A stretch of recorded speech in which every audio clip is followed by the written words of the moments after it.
ধর্ষকের মৃত্যুর আগে ধর্ষী তাকে মৃত্যুবরণ করতে হয়। এটা হচ্ছে আমাদের সোনার বাংলাদেশ। একজন ধর্ষকের জীবনের মূল্যটা এত বেশি যে তাকে ফাঁসির মঞ্চে দাঁড় করা যাবে না।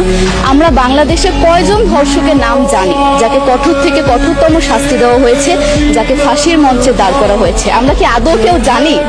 জানি না। অথচ আমরা কতগুলো যারা যারা ধর্ষিত হয়েছে তাদের নাম জানি। অনেক বড় এই লিস্ট, আসলে অনেক বড়, বলে শেষ করা যাবে না। কুমিল্লার তনু, মাগুরার আসিয়া, 2 দিন আগেও কিশোরগঞ্জে 8ম শ্রেণীর একটি ছাত্রীকে বাসা থেকে তুলে নিয়ে ধর্ষণ করা হচ্ছে। বাবার হাতে মেয়ে ধর্ষিত হচ্ছে, ভাইয়ের হাতে বোন ধর্ষিত হচ্ছে। আমরা আসলে নিরাপত্তা কোথায়? আমার মনে হচ্ছে আমরা যেন আইয়ামে জাহিলিয়া যুগে চলে গিয়েছি। মাঝে মধ্যে মনে হয় এর থেকেও খারাপ সময় আছি আমরা, কারণ ওই যুগে মেয়েরা অ্যাটলিস্ট সম্মান নিয়ে মৃত্যুবরণ করতে পারতো। জন্মের পরপর জ্যান্ত মাটিতে পুঁতে দেওয়া হতো, আর আমাদের ধর্ষণ করে নির্মমভাবে তারপর মৃত্যুবরণ করতে হচ্ছে। যদি সরকার আমাদের ওই নিরাপত্তা নাই দিতে পারে, তাহলে সরকারের কাছে আমাদের অনুরোধ, আমাদের জ্যান্ত মাটিতে পুঁতে দিক। আমরা বেঁচে থাকতে চাই না, আমরা সম্মান নিয়ে মৃত্যুবরণ করতে চাই।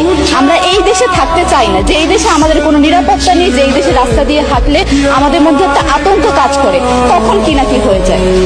আইন উপদেষ্টা বললেন যে ধর্ষকের নাকি ফাঁসি দেওয়া সম্ভব হবে না, তাহলে নাকি নিরীহ মানুষকেও মাঝে মধ্যে ফাঁসির ব্যবস্থা করা, মিথ্যা মামলায় ফাঁসিয়ে দিয়ে ফাঁসির ব্যবস্থা করা হতে পারে।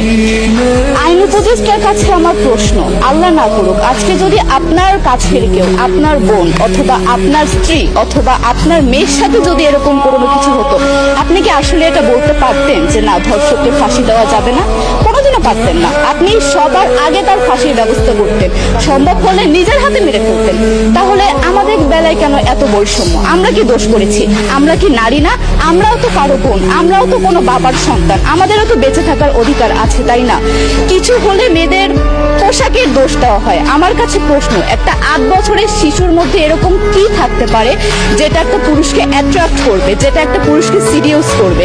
সেরকম হলে আসলে ধর্ষণ করা হতো সবসময় প্রাপ্তবয়স্ক মহিলাকে। কিন্তু আমরা আসলে পরিসংখ্যান গবেষণা করলে দেখতে পারি যে ধর্ষক সবচেয়ে বেশি করা হচ্ছে শিশুদেরকে, কিশোরীদের সবচেয়ে বেশি ধর্ষণ করা হচ্ছে।